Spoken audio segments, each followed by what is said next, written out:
Deciding to get him out of your way in a minute. Okay, we'll call the meeting to order for the City of Saratoga Springs, Tuesday, April 12th, 2022 at 6:01 p.m. Present tonight, I have Councilman Podeska, Councilman McComber, Councilman Wilden, Councilman Porter, and Councilman Carn. So we do have a quorum. I've asked Councilman Podeska to lead us in our invocation and Councilman McComber to lead us in our Pledge of Allegiance.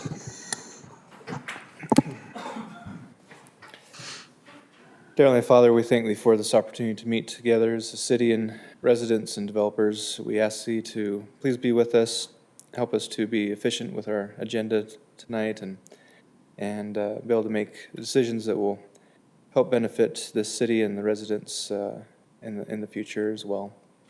We thank Thee for this wonderful country, freedoms that we do have, and ask Thee to please bless those that are in conflict throughout the world this time, that peaceful resolutions will arrive shortly. And we say these things in the name of Thy Son, Jesus Christ. Amen. Amen. Will the audience please rise and join me in the Pledge of Allegiance? I pledge allegiance to the flag of the United States of America and to the republic for which it stands, one nation under God, indivisible, with liberty and justice for all. Thank you.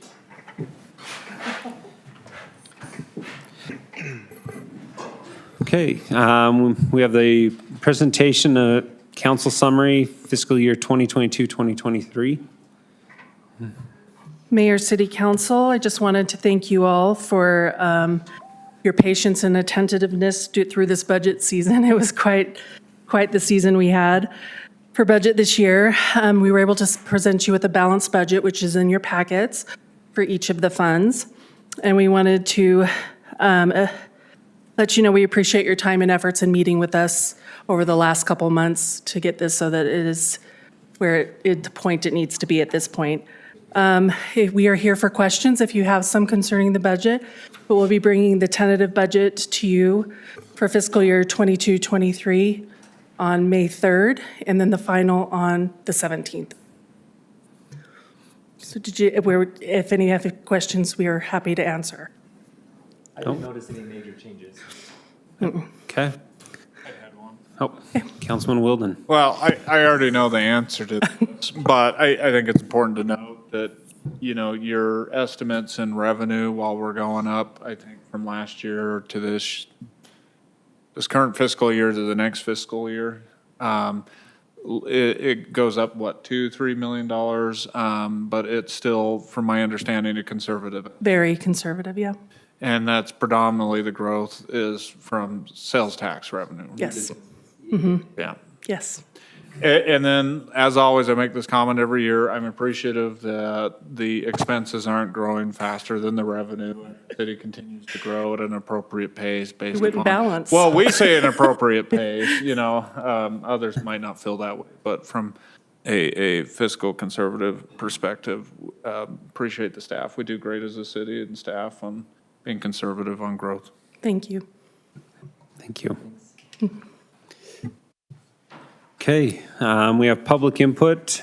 Time has been set aside for the public to express ideas, concerns, and comments for subject matter not listed on the agenda.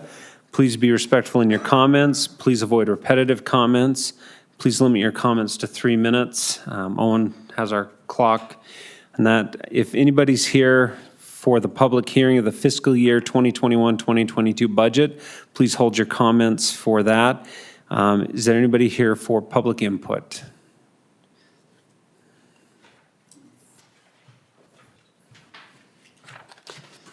My name is Larry Lindstrom. I'm a developer. Appreciate the opportunity to talk to you, Mayor and council members.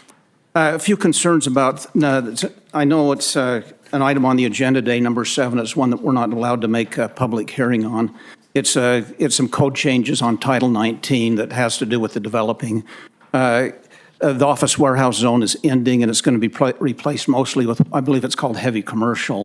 I have 2 projects. One, we've already got an agreement in with the city, a development agreement, and we also have the zoning, the office warehouse zoning. there's some changes there where they're limiting us on what we can do. They said that we can, they're doing away with the zone, but they said they would allow us to continue on the zone, but we couldn't change any of the size of our buildings. When we do a concept plan, they specifically told us that the concept plan is not, you're not held to a concept plan. It's strictly a concept, and changes could be made as long as they're within the zone. But the new thing that is brought to the council today says we don't have that option. We can't build anything bigger than the size of our buildings. We've combined a couple of buildings, so that's going to affect us directly. And that's after spending $50,000 in engineering and getting to the point where we can submit. Now, all of a sudden, we find out the rules are changing. I don't know why we weren't notified about that. I guess if I read the Daily Herald, I would have seen a notification that changes are being made, but I somehow lost my subscription to that. Anyway, so that's one of the items that we have. And then also, there's changes also inside the different things in the zone of what's allowable uses and stuff. And when we sign a development agreement, it's for a specific piece of property. It's signed by the city and us, and it references the ordinances on that given date. And I guess my question is and it says right in there we're allowed to make no changes. Does that mean that we're held and vested in those at that time, or do we? Or are we only obligated to do that and the city can make any changes they want with the zoning? And so there's a couple of questions about that on some of the different things. That's concerning our existing project. We also just got red lines back on our 120-acre development over on Pioneer Crossing, and we have about 35 acres that will probably be in this heavy commercial zone there. And some of this stuff affects that too. One of them is they said to limit the size of buildings to if you've got at least 20 acres, you're going to have one building up to 80,000 square feet, and it looks like the rest of them can't exceed 50,000 square feet. Well, you can put 80,000 square feet on 6 acres. I don't know why you need 20 for that when a building will fit on 6 acres for 80,000. The limit's really arbitrary. I mean, you have a size of property, and the building should fit the property.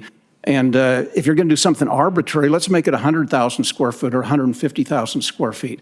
But that kind of limits, and I see no reason to do that. It's just, that's one thing. The other thing is inside the qualifications, there's one thing that calls office warehouse flex. Can I have 30 more seconds, or is that it? It says there that you need to have 30% retail. It also says 10% office, but the 30% retail is really a funny figure, because if you build a building, it's not leased up. How do you determine how to monitor that? Because as each tenant moves in, they'll have some have elements of retail, some don't. So who's going to monitor that? Once the building's going to be built, so in the city here, when they issue a building, a permit for the new business to go in, what are they going to do? Go out and count how many square foot are retail? And what counts as retail? That's kind of ambiguous too. I mean, if you have a dance studio and they sell tutus, is it retail now? But that's really an unsustainable thing to have in the code, because you have everything rented but one unit, and your retail's at 29%. You know, how do you do that? And so that's something that we think is not a bad idea. So those are my comments, and we was hoping to have an opportunity to do this when it was presented at the end, but we understand that that's not possible. So thanks for your time. Thank you. Anybody else for public input?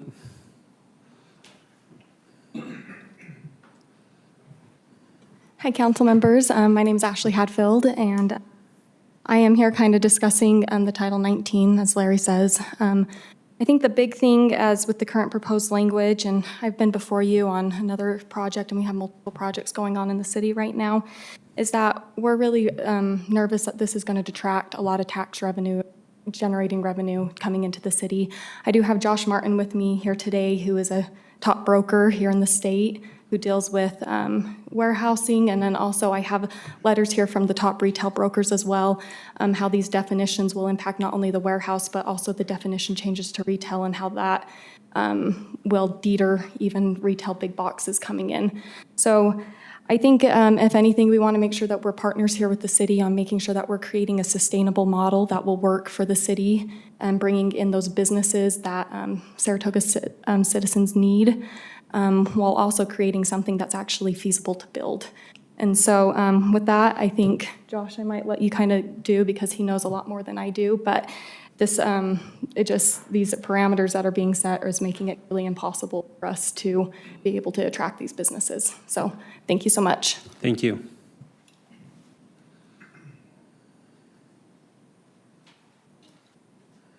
So I'm Josh Martin. I work for Colliers International. I'm an associate broker.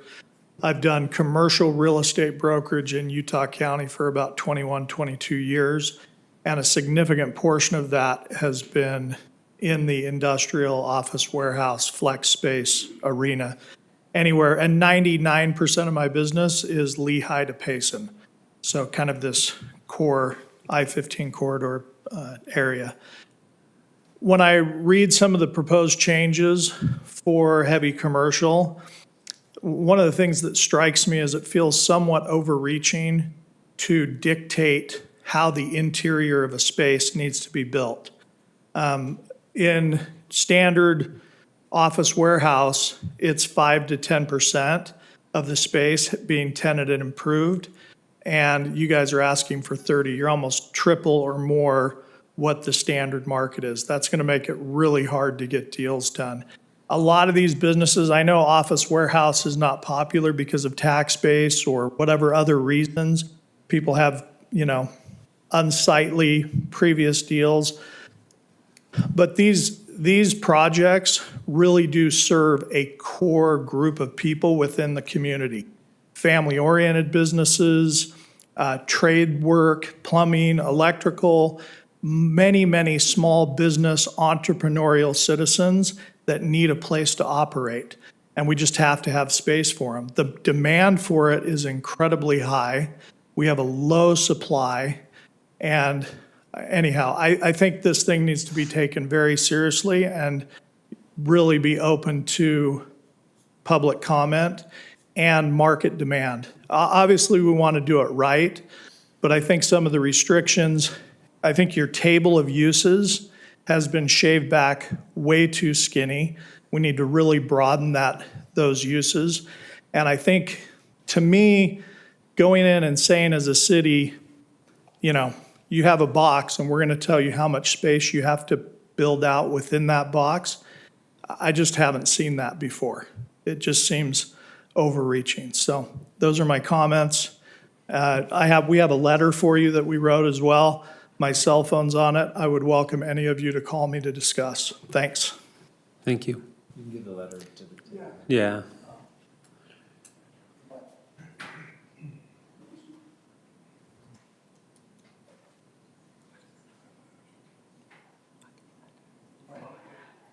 You can just give to Jeremy there. Thank you.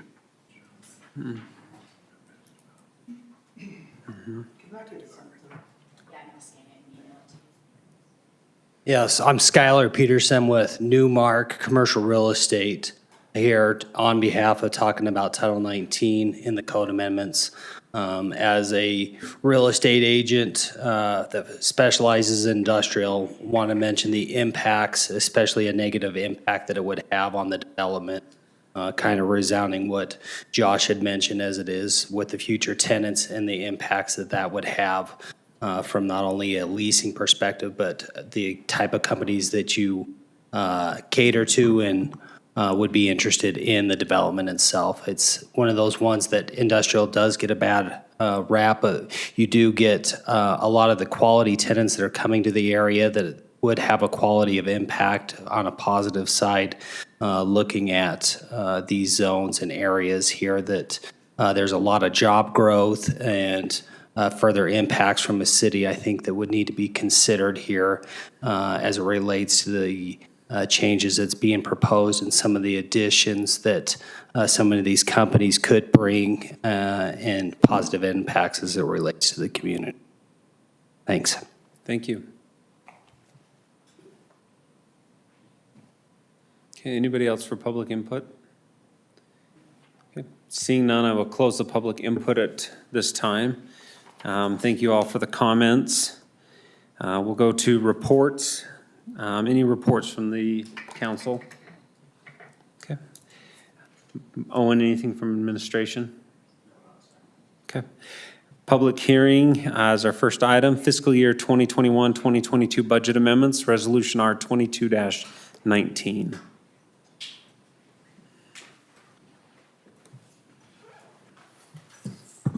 Evening, Mayor and Council. This is the sixth budget amendment for this fiscal year. We have a number of items included in this one.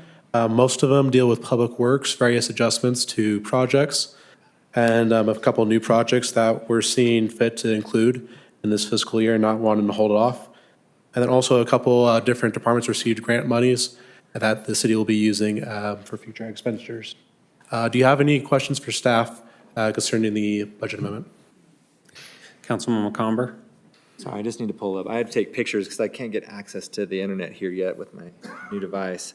But, so I don't have really too many issues. I see a lot of it's grants and transfers of funds, and it's a lot of just, you know, cleaning up the books.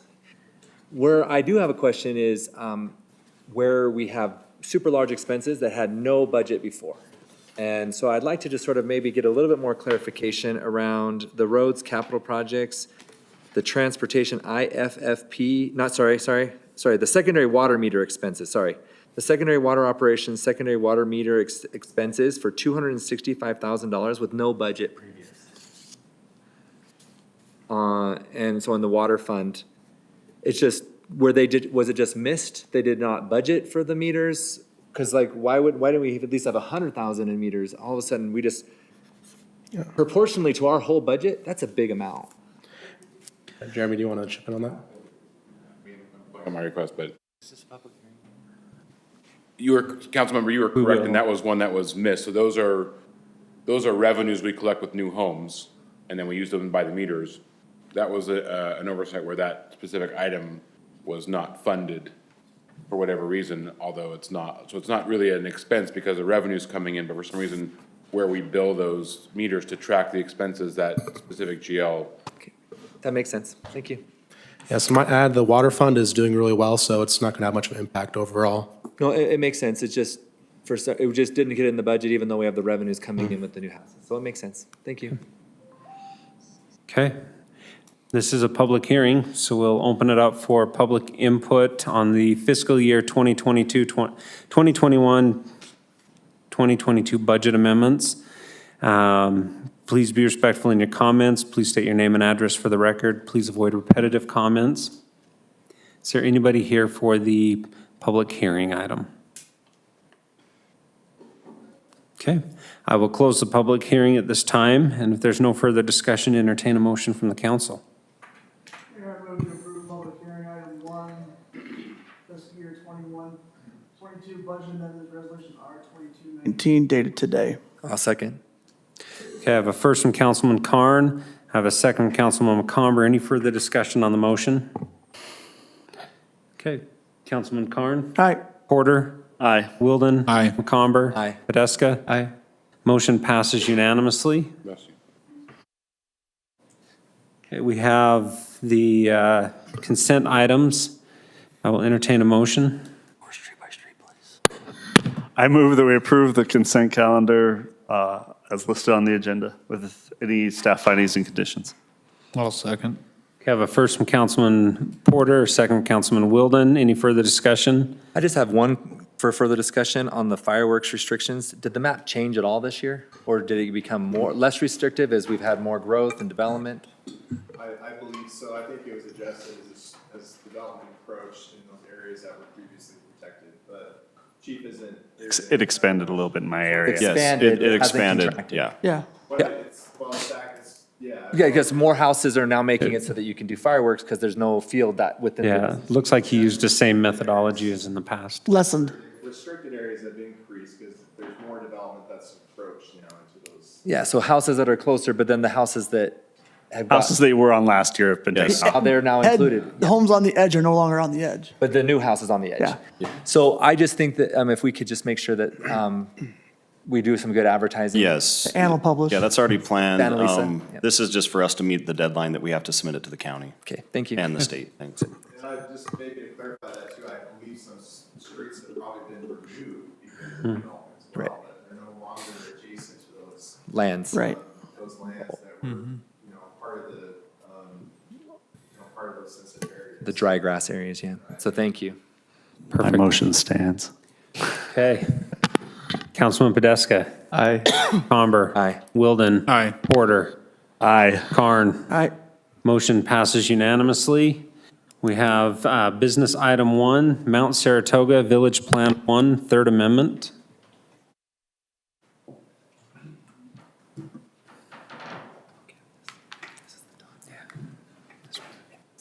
Okay, it's coming up. This is just a request regarding fencing around a dog park. So this is going to be a public dog park. It's going to be owned by the city after it's completed. Edge Homes will be doing, improving the park, and then after the warranty period, it'll be a city park. They are just asking for chain link around the entire perimeter. Right now, the code would allow it around the perimeter that's not sharing a lot line.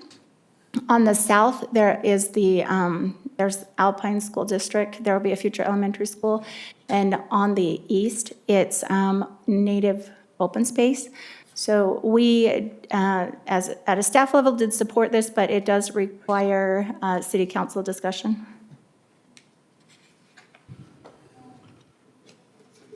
Okay. Councilman Comber. So I believe that we have another dog park that was approved in a different neighborhood, and we approved it there. So I think that we're consistent. I think also chain link with the black coating makes sense for dogs because you have dogs of all sizes, and if we try and get a wrought iron fence or something that's narrower, dogs can slip through, and the whole point of this is to keep them contained and having fun with their friends without having the owners worrying about the dogs taking off, and they can actually have them off leash, which is not allowed on any other park in the city of Saratoga Springs. Just a reminder to people that you're not to allow your dogs off leash in any park in Saratoga Springs, except this one here coming. And I appreciate the black vinyl because I think that is also better for dogs because if they rub up against it, it does protect them. Dogs can get cut from exposed chain link. And so I appreciate that. And so I think it's consistent with our current mode of operation. Thanks. Okay. Councilman Wilden?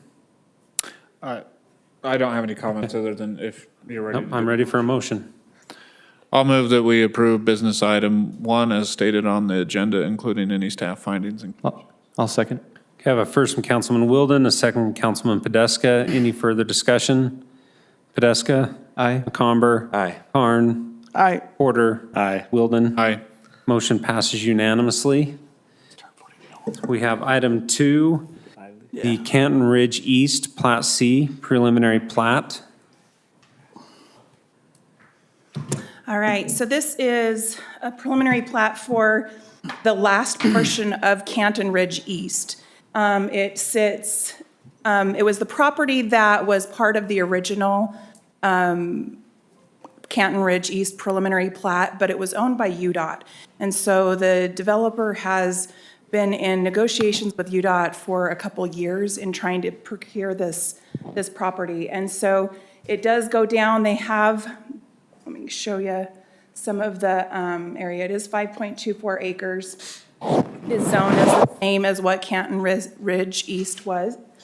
And we've kind of connected it together. The trail, one of the requirements, if you recall, is the trail connection along this piece was required in Canton Ridge, the original Canton Ridge preliminary plat, that be a continuous connection from the northern portion down to the park.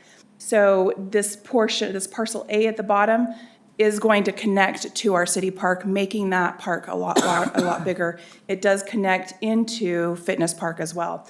There are 13 lots, but other than that, it is a fairly straightforward application. So leave that discussion up to you. I just had a question. Councilman Podeska? Yeah, quick question on the landscaping along that western edge.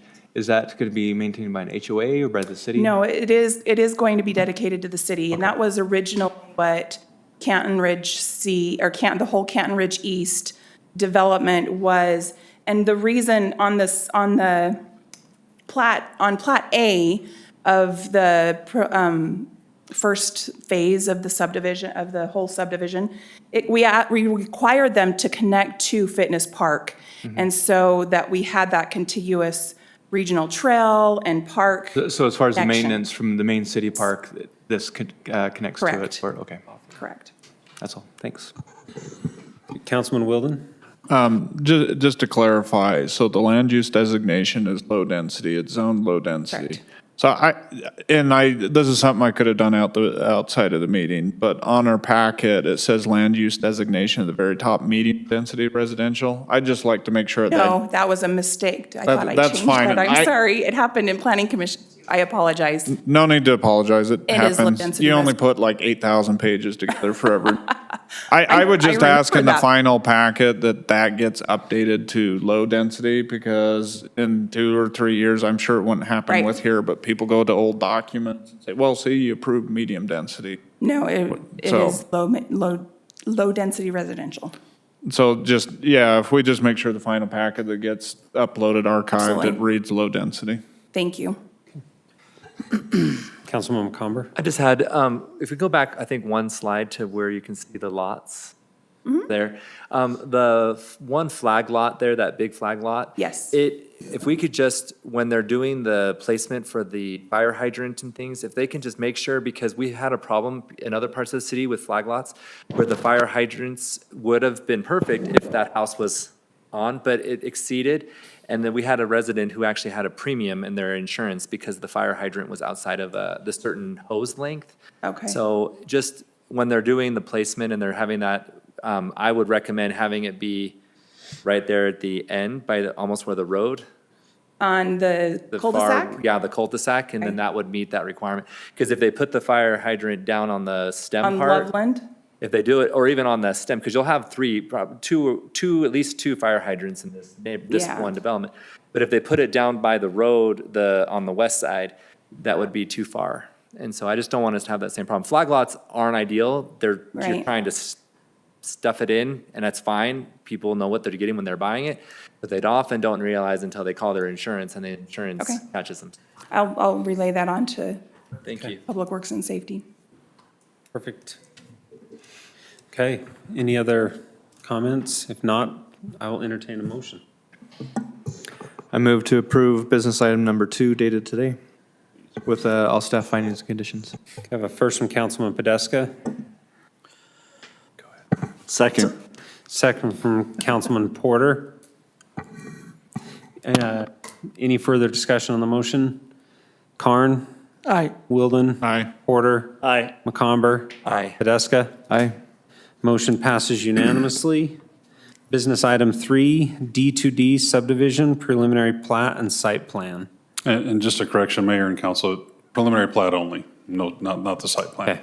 Site plan has been reviewed by the Planning Commission, is approved contingent upon the plat being approved and then, of course, subsequently recorded. D2D has requested approval for a single one-lot subdivision up here on North Road Road in Aspen Hills. Very straightforward, it's a single lot. We've got the necessary easements, the access easements. We are getting some road dedication widening of the intersection. And so with that, the Planning Commission recommends approval with the findings and conditions. Okay, if there's no comments, I'll entertain a motion. I just have one question. Oh, yep. Councilman And Carn? I didn't see it in there, but as part of this, did they put in the sidewalk along Redwood? Yeah, they will put in the improvements. They're not doing the widening. That will be when the time that the light comes. And so actually is a good question though, Jeremy. Are they, the sidewalk? That's an area where you don't have a trail along Redwood right there? On Redwood. Right. On Redwood. So I know it's only a small section, but did they put that in? It's going to They'll put the trail in at Redwood, yes. Yes, they'll be required to do that. Okay. But that leads to the question, though, on the sidewalk On Aspen. Aspen Hills, are we going to maybe work with them so that they can put the sidewalk in the correct place so that we're not ripping out sidewalk in a year when we have to widen Aspen to match across where Lehigh didn't coordinate with us? We don't know. We don't know when the right turn lane's going in. So this developer, we negotiate with them. They graciously agreed to provide the right-of-way. Okay. We've told UDOT that because it was a condition created by approvals on the other side of the road. Another city, another city, that we would not be funding the right turn lane. That we would contribute by getting the right-of-way. So that if UDOT one day decides they want to put it in that right turn lane, or Lehigh wants to do it, they can come do it. So the sidewalk that's already on Aspen will stay until somebody decides they want to fund that. I did request that they're going to do plantings there. Any trees they'd request, they pull those trees back so we don't lose mature trees. It's one thing to lose a tree, cement it's sad to lose cement, but to lose a 15-year tree. Okay. Okay. Okay, I'll entertain a motion. I move that we approve business item 3 with all staff findings and conditions. Second. I have a first from Councilman Porter, a second from Councilman Carn. We need to remove the site plan from how it's stated. Removing site plan from the description on the agenda. Amended. Have amended first and second. Councilman Podeska? Aye. McComber? Aye. Porter? Aye. Wilden? Aye. Carn? Aye. Motion passes unanimously. Business item 4, Wander Major Community Plan Reconsideration. Okay, I must have been reading the data cross-eyed or something, because I made a mistake at the staff report, and you had made a decision on incorrect information. And so this is a reconsideration of the open space that you had a discussion on and a decision on back in December. So as your staff report shows, the information that I had pulled was from the residential acreage. So there was actually an increase in open space in the Plat, in the community plan amendment. And so this is a reconsideration of that decision for just the open space portion of that motion. Any questions? Councilman McComber? Yes. So they're going to still increase the open space, but they're not resubmitting to get the higher density that they were asking? Correct. There's not much of an increase. So there's only about a half an acre to an acre of an increase in open space.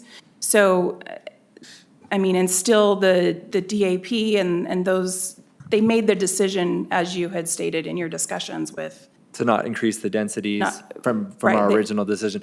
Because you can have, I mean, you can have more open space in a development. I just feel bad that they've come back all the way to get one more acre, because if they were looking to get the additional acre so they can get more density, then that makes sense. But you can do a development and then say, well, I've decided I'm going to have these 3 houses become a field, and I don't know. So I Cleans appreciate up the paperwork, I think.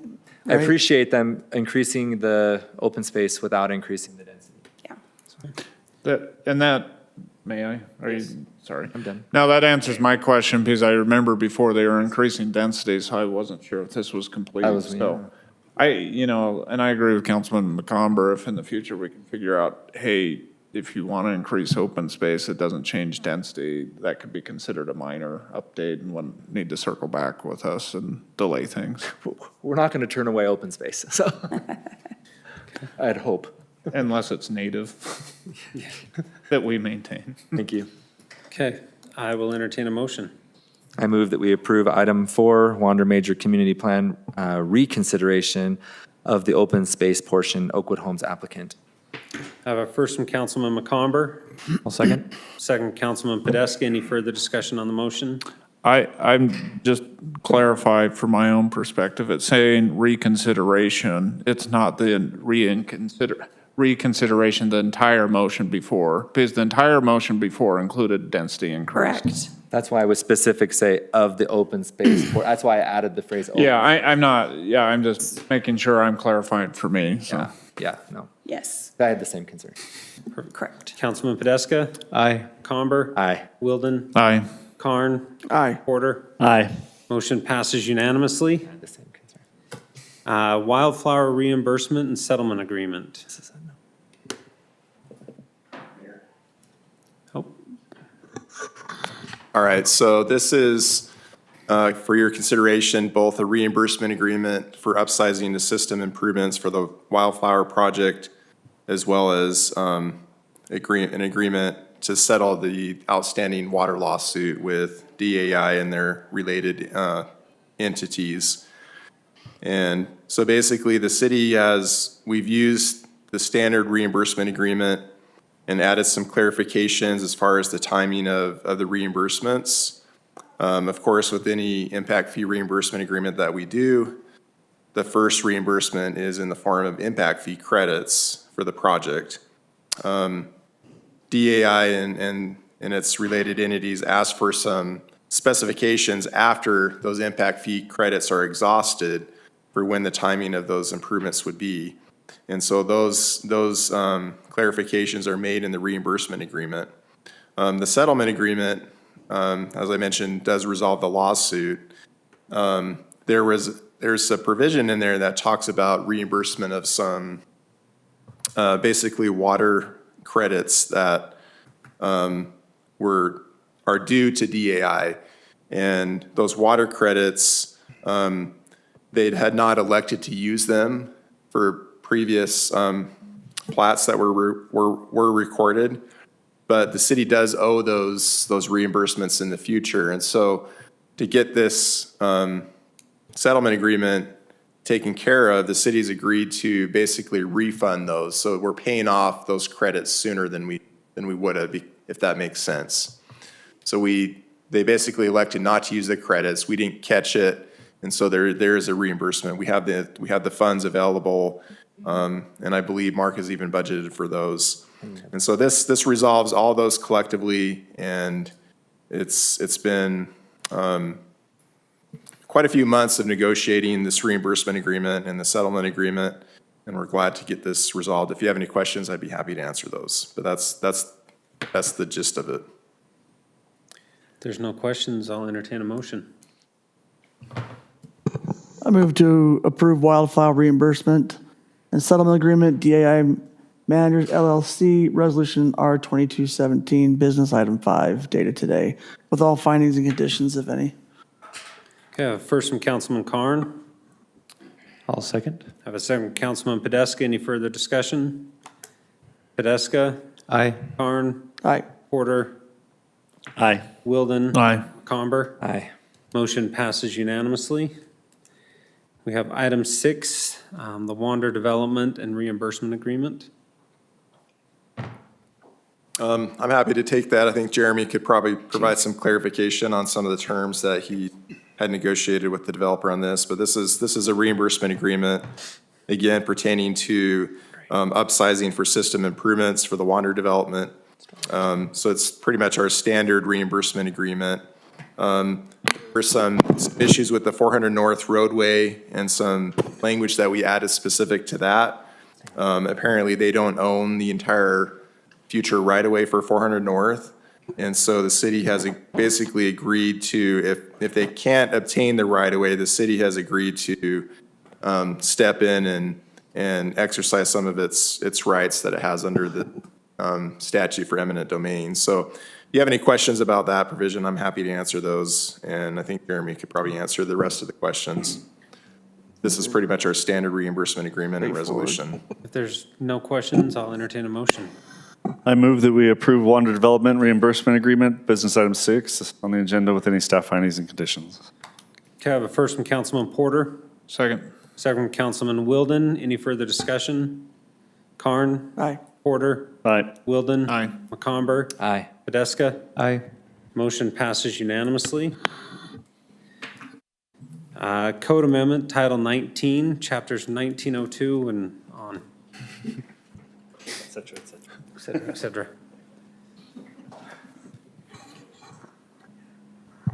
Okay, this is a quick summary, and then the longer descriptions are in your staff report. Do you want me to go through that, or just, if you have any questions? Michael, do you have anything, or? We had a work session with Planning Commission Council, and everything that's in the draft that got changed after your work session is highlighted in yellow. So if Councilman there are. comment, and then Councilman Wilden. So, my question is for planning, I think, Dave. I did ask in a meeting with the city manager yesterday, and I think my question may have gotten distracted by other things we're talking about, but how much of this has been vetted or shared with the development community that we know of? Because it sounds like from tonight, maybe they've got some concerns. My personal interaction, I did send it to Hadco representative a couple of weeks ago, the planning commission packet, and so it did go out to that. Generally, as a as a citywide impact, we just do the normal noticing that. Yeah, granted, probably most people don't look in the newspaper or whatever to see what it is. This was noticed for the planning commission. Correct. Public public hearing. comment, yeah. Public hearing, yes. Okay, Just so you're aware, there isn't any state law requirement to send it I know, property owners. I know. There has been some changes this year that will necessitate that going forward, but I understand that. I understand what we're trying to accomplish with these changes. I also don't want to make it so onerous that that it becomes difficult to attract business to our city. So that's my comments for now. Councilman Wilden? I will say, I know there's not a state law, but I remember specifically either Councilman Porter or I did ask you to reach out to the development community on that, and it's a little bit unfortunate it didn't happen. Question to you, Kevin. I know we're operating under the pending ordinance. Did I classify it right? We have to take action within a certain time frame. What is that time frame? so we're not dealing with that here. The pending, yeah, I'd have to look at the date of when we passed that. I believe it was the December meeting. I want to say December 7. So what point do we need to take action on this? Because I'm a little concerned. What I'm asking is, I'd propose that we don't take action on this tonight and push it out 2 weeks and then reach out to the development community. Now, and I realize there's going to be some proposals from the development community that we're going to. It went quiet. That we're not going to adopt, and some of them we may, because what we had from the office warehouses, we created some unintended consequences and developments that wanted to come here that was never our intent, and I want to make sure then all of a sudden we're not doing the same thing. What's going on? That's weird. Sorry, it's totally throwing me off. No. I didn't answer your question. It's 6 months, 6 months. So we have time then. So. Time, yeah, and in worst case, you could readopt a new pending ordinance as well to cover. Okay, so where I'm going is, I would like to make sure we reach out, and some of the consequences they may not like, but those will be intended, but I want to make sure that we avoid the unintended consequences as well. If I turn my head at all, it cuts off. May I? Yes, Councilman. I think that I don't want to have this go out until May, end of May or June, agreed. Because the development community also said they have plans and they're trying to move forward.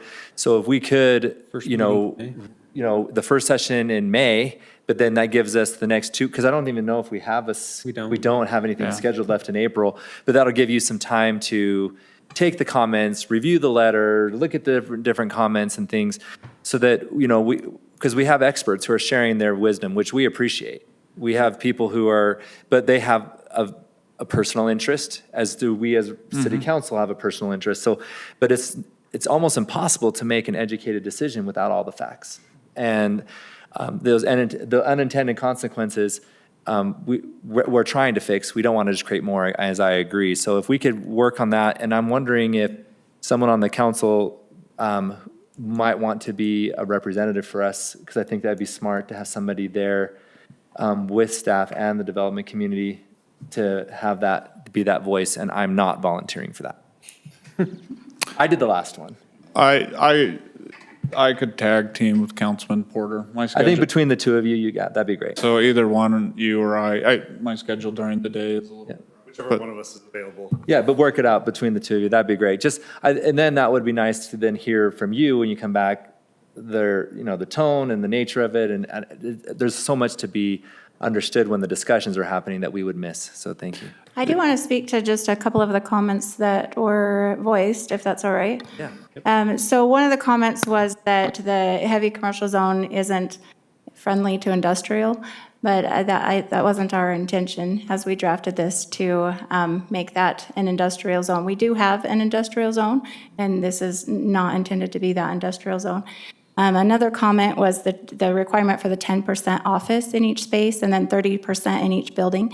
We did compare that with other cities. There was a comment that no other cities are doing that. We did compare that with other cities, so we are aware that other cities are in fact doing that. The 10% number is a number that we're seeing in other cities. The 30% for the overall building was something that we did come up with. I wouldn't necessarily say that I know of a lot of cities are doing that. So if that's something you'd like us to relook at, we can do that. They said 5 to 10% in their comment, and we're at the 10%. Another thing was the use table. So the use table, we took uses that are in the OW zone and the RC zone and made the list of uses for this zone, and then we adjusted that based on comments from the Planning Commission and the City Council. So if we do want more, some of those are things that we were instructed to take out. So it's fine either way. I'm just giving you the feedback.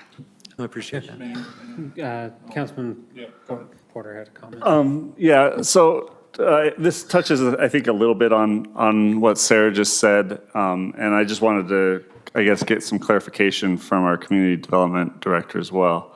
And I think some of the confusion may be that we've talked about doing more than one zone to replace the office warehouse. The biggest problem, I think, with the office warehouse is we were trying to do 5 different things with one zone. Yes, that's true. And so we ended up with those unintended consequences because we kind of had to allow everything. And we kind of want to tailor this a little bit better. So this heavy commercial is not going to be the only zone that replaces the office warehouse zone. Is that correct? This is just kind of the first stab at it. Exactly. And that very good point. I'm glad you brought that up because we are intending to come back with some further amendments that will look at perhaps new zoning or at least amend further the industrial. So we did look at this specifically on feedback that we received from Planning Commission and City Council earlier, as you recall. But we feel like this is a good heavy commercial zone. Is it a good office warehouse zone? Perhaps not. We're changing this to be more focused into this area.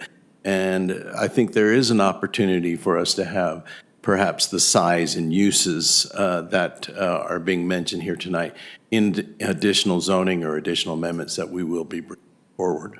Right. Okay. So I think that's an important thing to get on the record is that, we've talked about something that meets more of an industrial need, more of the warehousing and the, light manufacturing type uses. And then even also splitting off, something that's been suggested before is splitting off like a Class B office, park type thing. So to the developers in the audience, I hope that they can recognize that this isn't meant to, I think there's probably 3 or 4 different products they're looking for, and this is maybe meant to address one of them, not all 3 of them. So, but I'm, as was said before, I'm happy to work with Councilman Wilden to make sure one of us is in the room so we can hear the feedback. And I think that we really do need to find that balance working with the development community, since they're the ones that are going to have to find tenants to put into these buildings. It needs to be something that is workable for them, but at the same time, we need to, understand what concerns they have and see how we can address them in a way that fits our city and works for our city. So, Mayor and council, it sounds like if you want to table this, then we can come back with staff and take the direction and go. So, Councilman Carn and Councilman Wilden still have comments. Sure. I was going to make a motion, so. Oh, Councilman Wilden's comment? Well, I just want to clarify, I'm not suggesting, my preference isn't we go and adopt everything that's been said in the public input. I think we consider it, and if some of the feedback, well, if you do this, we can't build our 500,000 square foot distribution center. Great, that is an intended consequence, So I'm not suggesting we go and adopt every single thing, but it's worth having those conversations and saying, well, maybe we need to justify what we're doing, or we need to do, adopt it or whatever, so that we feel like we're making a good decision. And question, Doug, have you guys had him involved? We've got him out doing business development. Has he been involved in this? Yeah, Doug has been involved in all of our meetings on drafting this, and he is also aware of applicants who he's been talking with and how this impacts those discussions. One thing, as Ken mentioned, is it's possible that the zone that the representatives that spoke tonight about are looking for is different than this zone. And so I'm not necessarily familiar with what location or what ideas or what concepts they have in mind.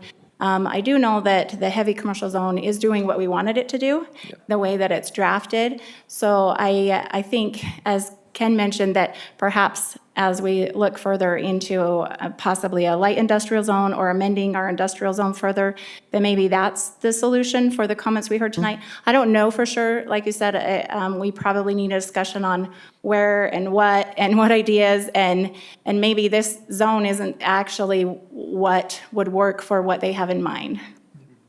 Councilman Comber? So my last thing is, with the developers here, I just want you to understand that where we're coming from as a council, the concern is these big distribution centers and also big buildings with lots of trucks coming in and out. We have one road, Redwood Road. We are a very long, narrow city. Long, narrow cities historically are not ideal for big industrial zones, big tip-up industrial areas, because it's very visible by the entire section of that city. Big round cities have industrial areas on the edge over by their sewer systems. And I mean, that's where people put industrial. Look across the lake. Where is the big industrial? It's next to the sewer treatment facilities. Vineyard. Right? And so, and we have our industrial zone. And where do we put ours? By the mink farms, because people don't want to live houses there. And so we have the zones. We put them in the city where we think it's the most appropriate. But our city is very, very narrow. I think the widest point is 2.5, 3 miles. I mean, it's very narrow city. And that's the reason why this concern is, because if we brought in another 50 to 100 semi-trucks to be coming into these facilities, it would literally shut the city down. So that's the concern. Thanks. And in addition to that, one thing that was mentioned was the I-15 corridor. We are not an I-15 corridor, and we are a long, linear, narrow city. So. With hills. Yeah. Stroud? Yeah, just a thought that came to my mind, we still have the OW zone in several locations, so there is still that element in the city where that type of use can still go in, those areas are vested. We're trying to kind of make a bridge between, say, regional commercial and OW, where this heavy commercial then would fit in to kind of bridge the gap between those two uses. Yeah, there's people who have vested rights. Yeah. And so we still have several, probably 3 or 4 OW zones that are actively in development. Well, one's actively under review right now, but there still is there still is the opportunity for those OW zone or OW uses to still come into the city. Because they're protected under their application. Yes, yeah. But the comments were made, if you make changes, you can accept the new zone, but you have to agree to the terms of the zone at the time and the development agreements at that time. And if you want to make changes, then you have to choose the new zone. We've had that happen in our city for many years over the years. I mean, I've been doing this for 12 and a half years, and I've seen that time and time again. So you have vested rights, but you can't take the ones you like on the one and then on the new zone, take the ones you like on the new and then make your own. You have to you take what you have or what there is now. Okay. Perfect. So we've got clarification, reach out to the development community, come back at the first meeting in May. Councilman Wilden and Porter will tag team to represent the council. Okay, I will entertain a motion. Mayor, I'll make a motion with the comment that I appreciate all the work that's been done by staff on this. We've had many meetings back from December on. The work done by the Planning Commission, this is not a reflection on any of that. I just want to make sure that we're crossing our T's and dotting our I's on this. So I'm going to move to continue the amendments to Title 19 chapters listed on the agenda to the May 3rd City Council meeting with the following direction on additional information needed and/or changes to the draft that we've already discussed. Okay, I have a first from Councilman Carn. I'll second. Second from Councilman Podesta. Any further discussion on the motion? Porter? Aye. Carn? Aye. Wilden. Aye. Comber. Aye. Podeska. Aye. Motion passes unanimously. Mayor, I just want to mention something too from a legal perspective. Now, this may not be what you end up doing with this code based on the feedback and whatever, but when legal reviewed this ordinance, it was like one of the best I've seen written. Planning did an excellent job with it. And it was like definitions were clear. I mean, we could hardly find anything wrong with it when we did our legal reviews. So I just want to give props to planning for that. I think they did a really excellent job. I think that's great. They did a professional job. We just need to make sure that it. Yeah, I understand. I just wanted to give them credit because I think and that's strictly from a legal perspective and whether it can be challenged and attacked and so forth. It may not be your policy decision, of course. Right. I'd go a lot further and just say Sarah put in a lot of hours in this project. She's, as her new long-range planner position, she's going to be, going with a lot of the code changes, things like that, but she put in a lot of hours on this one. So. Perfect. Thank you. Thank you. We do have a need for closed session, but really quick, that reminded me, Ken, a month or so ago, we looked at a map for ADUs. We haven't seen it come back. I didn't think there were big changes. Just been waiting for it. Back at your next meeting. May, okay. Curb cuts too. Curb cuts that. Jeremy's. We had a meeting today, and I think, again, Sarah was instrumental in helping us with the finish line. I think they're 99% done, so I apologize it's taking so long. But we were just cranking on it today. We had like a 2.5-hour meeting with staff to try to finish that up, and I think we're pretty much there. We need one more meeting, so. Sarah's setting up one more meeting. Yeah, so there's a few more things to square away on that, and then we can schedule that. No. So. Well, what we learned is, as we talked about this, there was a lot more we needed to address. So we'll be seeing more than just curb cuts, so. You'd be surprised the rabbit hole you go down when you start playing with code. And then you realize, it just ends. So. Perfect. Okay. I will entertain a motion for closed session. I have a first and a second. All in favor? Aye. Any opposed? Okay. I said aye.